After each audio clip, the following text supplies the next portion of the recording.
नमस्कार दोस्तों, स्वागत है आपका हमारे नए वीडियो में जहां हम जानेंगे माइक्रोसॉफ्ट एक्सेल के बारे में। तो आज से हम एक नई सीरीज शुरू करेंगे जिसमें हम बेसिक एक्सेल से एडवांस एक्सेल तक का सफर शुरू करेंगे। दोस्तों, ऐसा कोई भी ऑफिस नहीं है जहां माइक्रोसॉफ्ट एक्सेल का इस्तेमाल नहीं होता। हमें बैक ऑफिस के लिए एक्सेल या एक्सेल जैसे सॉफ्टवेयर की आवश्यकता होती है। ये नोटिस किया गया है कि लोग एक्सेल में काम तो करते हैं, पर उन्हें उसकी अच्छी तरह से जानकारी नहीं होती है। यानी वो सिर्फ हार्ड वर्क करते हैं और स्मार्ट वर्क नहीं करते। इसलिए घंटों का काम मिनटों में करने के लिए हमें एक्सेल की एटलीस्ट मॉडरेट लेवल की जानकारी होनी चाहिए। इसलिए हमारा यह प्रयास रहेगा कि हमारे वीडियोस देखने के बाद आप आपके ऑफिस में, प्रोजेक्ट में, स्कूल में आपकी 100% काबिलियत का इस्तेमाल करके घंटों का काम मिनटों में कर पाए। तो चलिए वीडियो को स्टार्ट करते हैं। जैसे कि आपको पता ही है कि माइक्रोसॉफ्ट ऑफिस को शुरू करने के लिए आपको सबसे पहले विंडोज के स्टार्ट बटन पे क्लिक करना होता है। वहां आपको प्रोग्राम्स में माइक्रोसॉफ्ट ऑफिस फाइंड करना होता है। उसमें आपको एक्सेल मिलेगा।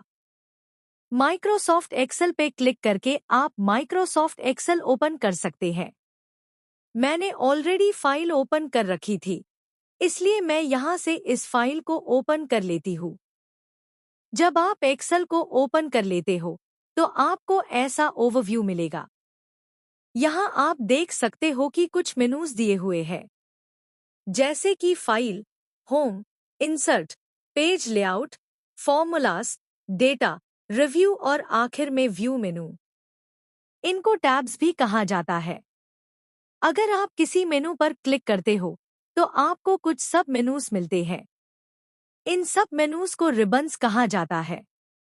जैसे कि ये होम मेनू या टैब के सब मेनूज है। इंसर्ट टैब पर क्लिक करने पर उसके रिबन्स ओपन होते हैं। और ये जो छोटे छोटे सिंबल्स दिख रहे हैं, इन्हें क्विक एक्सेस टूलबार कहा जाता है। तो कुछ इस प्रकार का ओवरव्यू होता है और हमें जो काम करना होता है वो इस एरिया में करना होता है। ये जो होते हैं इन्हें कॉलम्स कहा जाता है। यहाँ ए, बी, सी, डी ये सब कॉलम्स है और ये जो 1, 2, 3 है वो रोज है। रोज और कॉलम्स मिलकर सेल्स बनाते हैं। इन सेल्स में हमें डेटा इंसर्ट करना होता है। जैसे आप देख रहे हो, यहाँ हम कुछ डेटा टाइप कर रहे हैं। तो इस प्रकार से आप आपका डेटा इंसर्ट कर सकते हो। ये जो आप नीचे देख रहे हो, वहाँ शीट 1, शीट 2 लिखा हुआ है। यहाँ आपके वर्कशीट्स होते हैं। यहाँ से आप शीट्स ऐड कर सकते हो। मेरा डेटा शीट 2 में मौजूद है, तो मैं शीट 2 ओपन कर लेती हूँ। तो ये मेरा डेटा है। ये मैंने इंटरनेट से लिया है। अगर आपको ऐसा डेटा चाहिए तो आपको सर्च करना है एक्सेल टेबल फॉर प्रैक्टिस। आपको डेटा मिल जाएगा। जैसे कि आप देख रहे हो कि ये जो टेबल है उसमें कुछ हेडिंग्स दी हुई है, जैसे कि order date, reason, representative, item, units, unit cost और टोटल।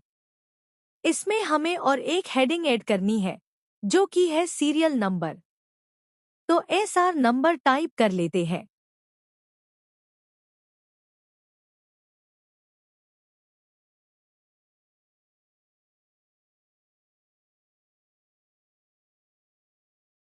सीरियल नंबर डालने के लिए आप सिंपली 1 और 2 टाइप कर लीजिए।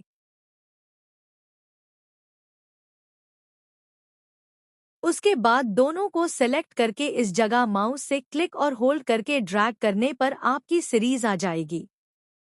इसे आप और एक तरीके से कर सकते हो।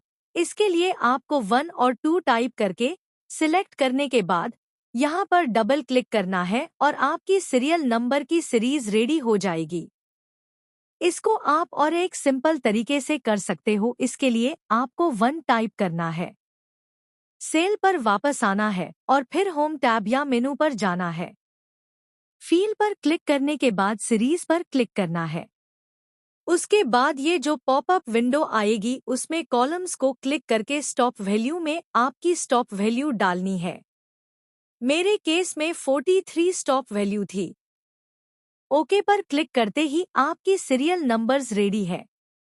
एक इम्पॉर्टेंट चीज याद रखनी है कि आपको सेल में स्टार्ट वैल्यू टाइप करनी होती है। अगर आप स्टार्ट वैल्यू नहीं देंगे तो ये चीज काम नहीं करेगी।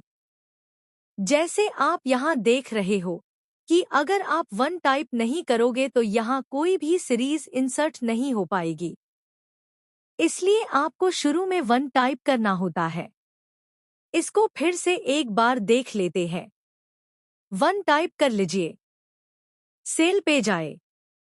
होम मेनू पर फील बटन क्लिक करें। फिर सीरीज पर क्लिक करते ही पॉपअप विंडो ओपन हो जाती है। कॉलम पर क्लिक करके स्टार्ट वैल्यू 1 और स्टॉप वैल्यू 43 डाल के ओके क्लिक करते ही सीरीज इंसर्ट हो जाएगी। इसके लिए आप शॉर्टकट कीज का भी इस्तेमाल कर सकते हो।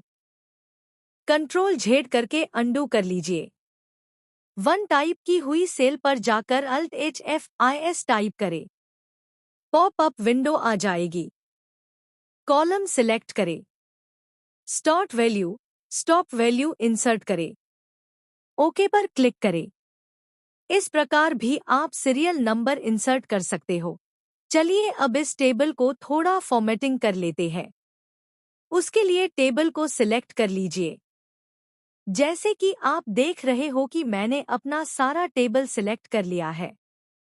इसके बाद होम मेनू पर ये जो बॉर्डर सब मेनू दिख रहा है वहां क्लिक कर ऑल बॉर्डर पे क्लिक कर लीजिए और आपके टेबल को बॉर्डर्स आ जाएगी। ये आप शॉर्टकट कीज यूज करके भी कर सकते हो। पहले कंट्रोल Z करके अंडू कर लीजिए। उसके बाद पहले सेल पर जाकर control shift right arrow press कीजिए। उसके बाद कंट्रोल शिफ्ट ना छोड़ते हुए डाउन एरो दबा दीजिए। आपका टेबल सिलेक्ट हो जाएगा। उसके बाद Alt+HBA टाइप करें। आप देख सकते हो कि आपकी टेबल को बॉर्डर्स आ गई है।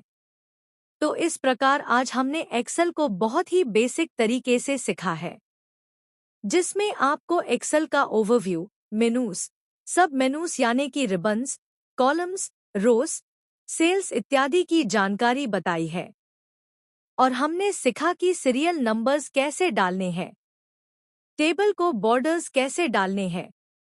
शॉर्टकट कीज का यूज करके भी ये चीजें हमने की है। तो दोस्तों ये वीडियो यही समाप्त होता है। अगर आपको हमारा ये प्रयास अच्छा लगा तो वीडियो को लाइक करें, शेयर करें, सब्सक्राइब करें। अगले वीडियो में हम जानेंगे सम फॉर्मूला, सम इफ और सम इफ्स फॉर्मूला के बारे में। धन्यवाद।